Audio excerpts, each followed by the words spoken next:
Hello and welcome to my YouTube channel. Today I will show you a few coins from my own coin cabinet depicting the Roman Emperor Claudius.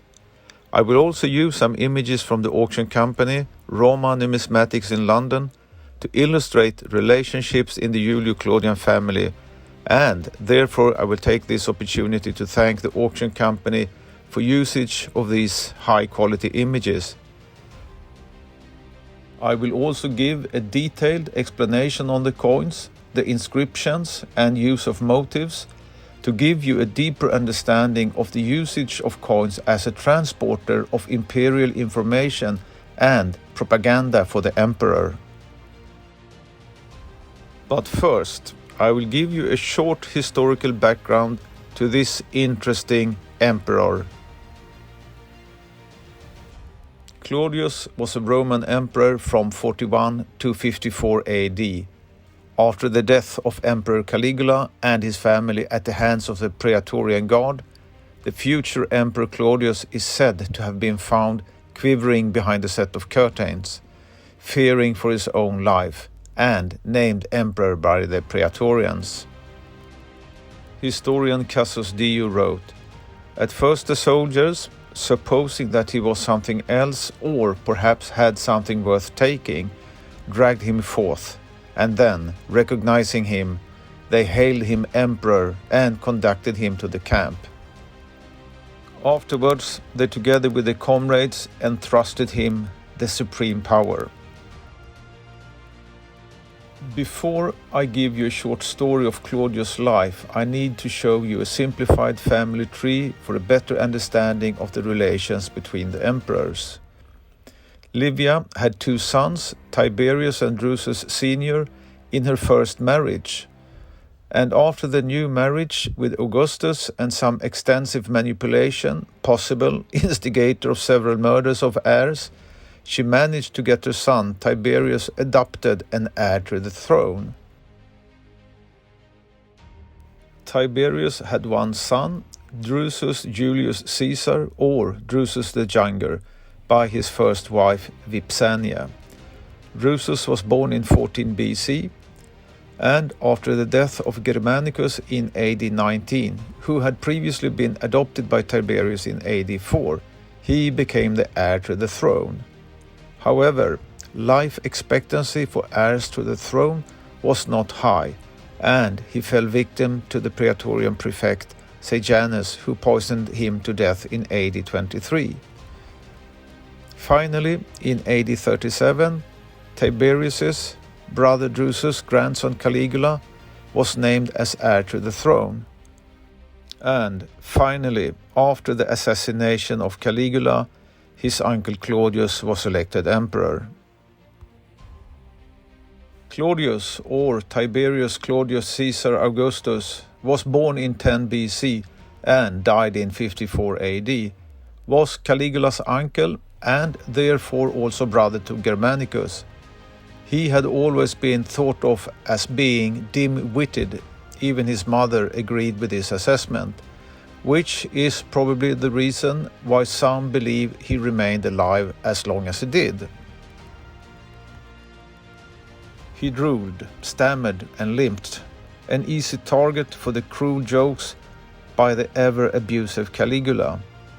According to the ancient historian Sestertius, Claudius' own mother, Antonia, considered her son a monster. When she accused someone of being stupid, she would say, "He is a bigger fool even than my son Claudius." His grandmother, Livia Drusilla, could not bear to look him in the face. And when it was predicted that Claudius would be the ruler of the empire, his sister Livilla prayed aloud that the Roman people might be spared so cruel and undeserved misfortune. Later in life, Claudius explained his feeble-mindedness as an act, to which he owed both life and throne. While receiving no government office under Augustus, Claudius was appointed to a short-term consulship by Caligula. Since he had few responsibilities, Claudius spent his free time reading and writing histories. Suetonius said, that his idleness led to reputation for drunkenness and gambling. Although not the preferred choice of the Roman Senate, despite that, Claudius proved to be an efficient and capable emperor. His first act was to execute Cassius Caera and his co-conspirators, the assassins of Caligula. He also brought relative peace to Rome with the restoration of the rule of law. He built a new harbour at Ostia. He established an imperial civil service and brought about agrarian reforms. When food riots broke out in the streets during a prolonged drought, he imported grain to feed the Roman populace. He also reclaimed land by draining the Fucine Lake in the central of Italy.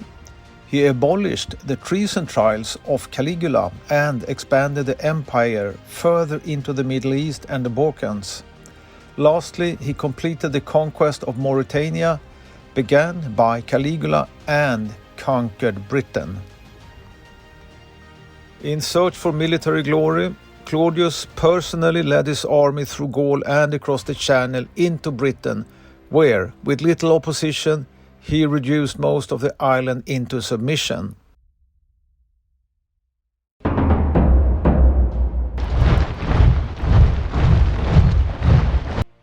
For the victories won in Britannia, the Senate granted Claudius the title of Britannicus, a triumph, and that there should be 2 triumphal arcs erected, one in the city and the other in Gaul, where Claudius had sailed when he crossed over to Britain.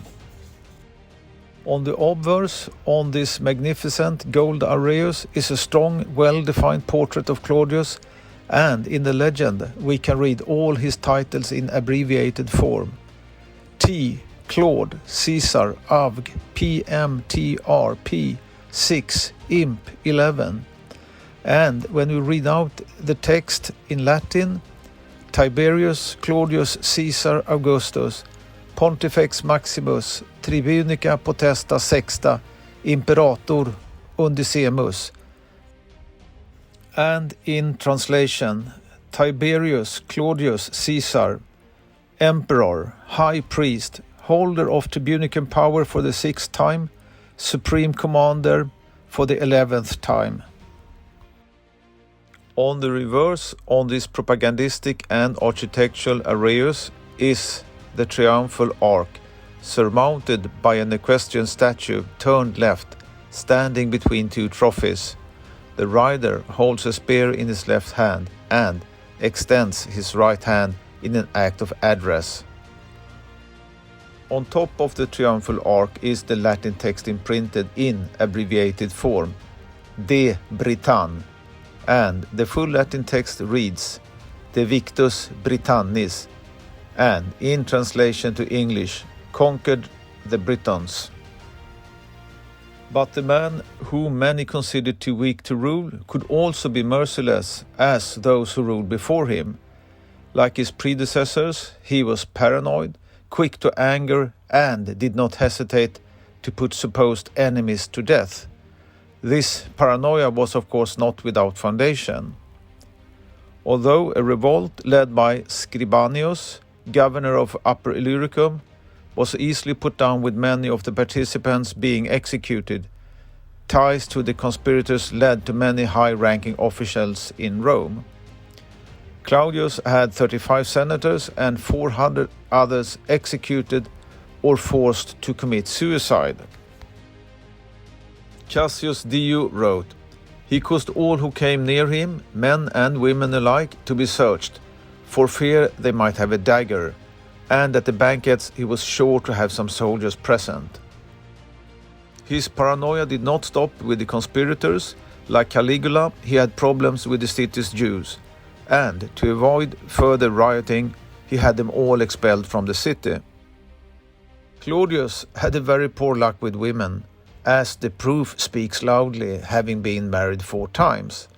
In reference to these marriages and his relationship to his 2 favorite freedmen, Narcissus and Pallas, Cassius Dio wrote, "It was not these affirmatives however, that caused the deterioration of Claudius so much as it was the freedmen and the women with whom he associated. He married twice during his time as emperor, neither marriage being a wise choice. All the women he married, in particular Messalina and Agrippina, had an immense influence over him, as did the two freedmen. Cassius Dio added to this situation. Moreover, he was afflicted by cowardice, which often so overpowered him that he could not reason out anything as he ought. His wives and freedmen seized upon this failing of his to accomplish many of the purposes.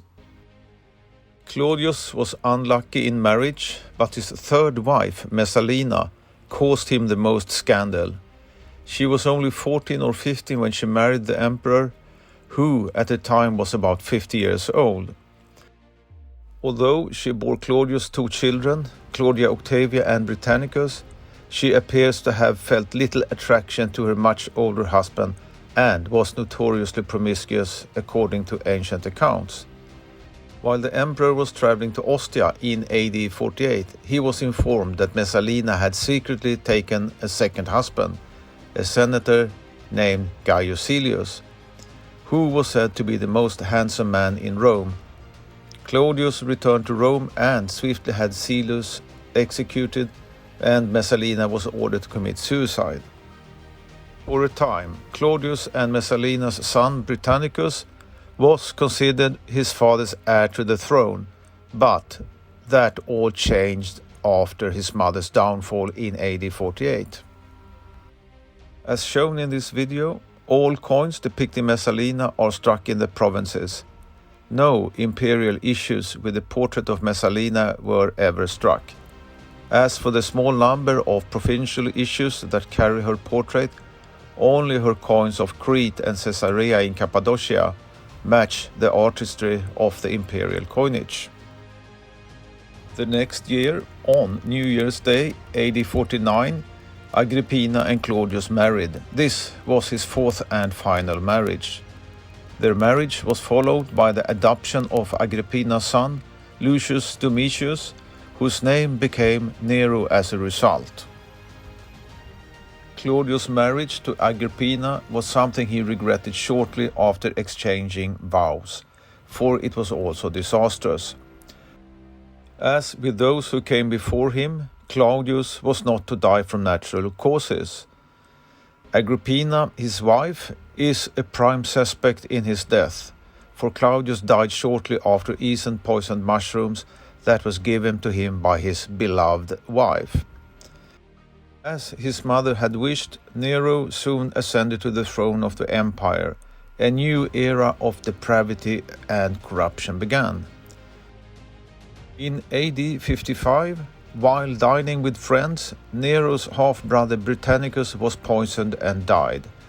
The murder was almost certainly ordered by Nero himself, who wanted to get rid of all competition for the throne. Finally, I will dissect a silver Sistophorus struck in AD 50 to 51 in the city of Ephesus in Ionia. The Sistophorus corresponds to the value of 3 denarii or 3 drachmas, with the weight of approximately of 10.8 grams, and the coin was struck in accordance with the monetary system and for circulation in Asia Minor. On the obverse, the laureate portraits of Claudius and Agrippina is depicted, and in the legend the names and titles of the emperors is imprinted. T. Claude Cis Agripp Augusta, which is translated into Tiberius Claudius Caesar Emperor, Agrippina Empress. On the reverse, the cult statue of Diana Ephesia is standing facing, and in the legend the name is written, Diana Ephesia. The Temple of Artemis, later in the Roman period also known as the Temple of Diana, was originally a Greek temple. It was located in Ephesus, near the modern town of Selçuk in present-day Turkey. Diana is a goddess in Roman and Hellenistic religion, primarily considered a patroness of the countryside, hunters, crossroad and the moon. I hope you find this video interesting, and to help others with a historical and or numismatic interest watch this video, please like, share, comment and subscribe. It is free to subscribe and you don't commit to anything, nor will you receive any unwanted emails or offers from me, and you can, whenever you want, end your subscription. By subscribing, liking and sharing, you help YouTube's and Google's algorithms to rank up this video and thus make it easier for others with a similar interest to view this video. Also, make sure to hit the notification bell to get notified when I publish new video on YouTube. Thank you for watching.